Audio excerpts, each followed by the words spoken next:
pessoal, tudo bem? Bom, nesse vídeo então eu vou falar sobre a política oligárquica aqui no Brasil, tá?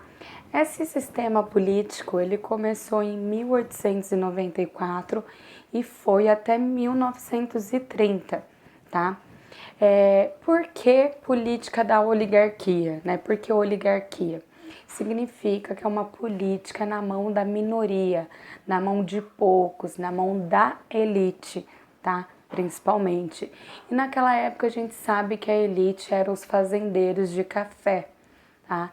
Então essa política, esse sistema político, ele era governado, né, pelos cafeicultores e pelos produtores de gado, tá? Então foi uma política que ficou conhecida como café com leite. Por quê? O estado de São Paulo, ele tinha bastante fazendeiros, né, e que cultivavam café. E Minas Gerais, por sua vez, naquela época era a cidade mais populosa do Brasil e além disso tinha bastante criadores de gado, vaca, enfim. Então por isso que café com leite, porque esses dois estados excluíram o resto dos estados do Brasil e só os dois se alternavam na política, tá? Uma hora Minas Gerais, outra hora São Paulo e assim por diante.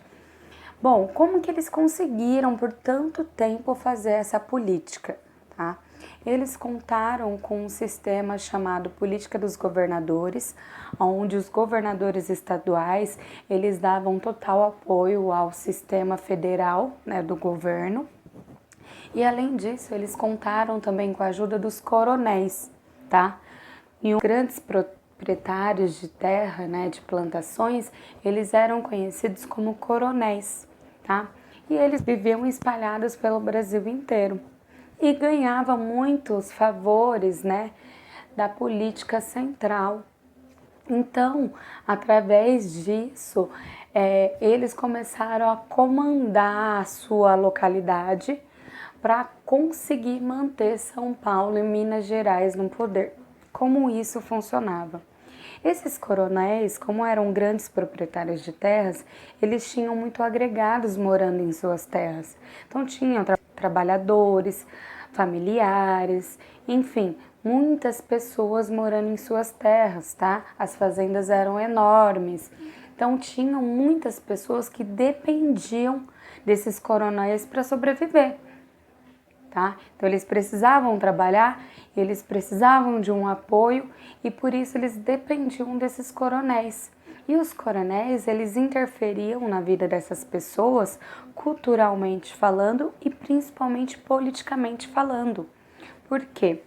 Eles ameaçavam as pessoas a votarem em quem eles quisessem, tá? Então, mesmo as pessoas sem conhecer o candidato, sem conhecer o mínimo de política, eles eram ameaçados pelos jagunços, que eram aquelas pessoas que ficavam com coronéis, geralmente armadas, né, que cuidavam da segurança do coronel, e eles acabavam votando em quem o coronel quisesse, tá?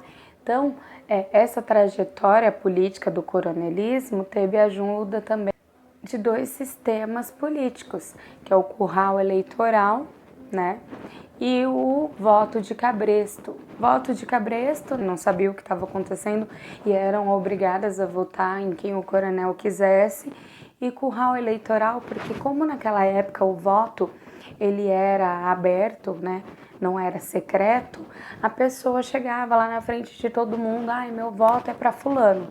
Então não tinha como mentir. E além disso, ao votar, o coronel estava do lado, só observando, e em volta os jagunços tudo armado. Ou seja, a pessoa era obrigada a fazer aquilo, né? Mesmo se não concordasse, porque ela corria risco de vida ou até de ficar desempregada, né?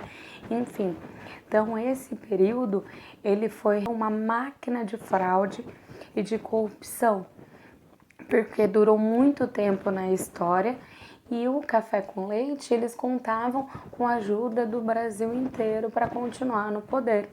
E a gente vai ver que isso só terminou com Getúlio Vargas, né, em 1930. Bom, é isso. Espero que tenha entendido. Qualquer dúvida é só deixar aí embaixo que eu respondo, tá bom? Até a próxima.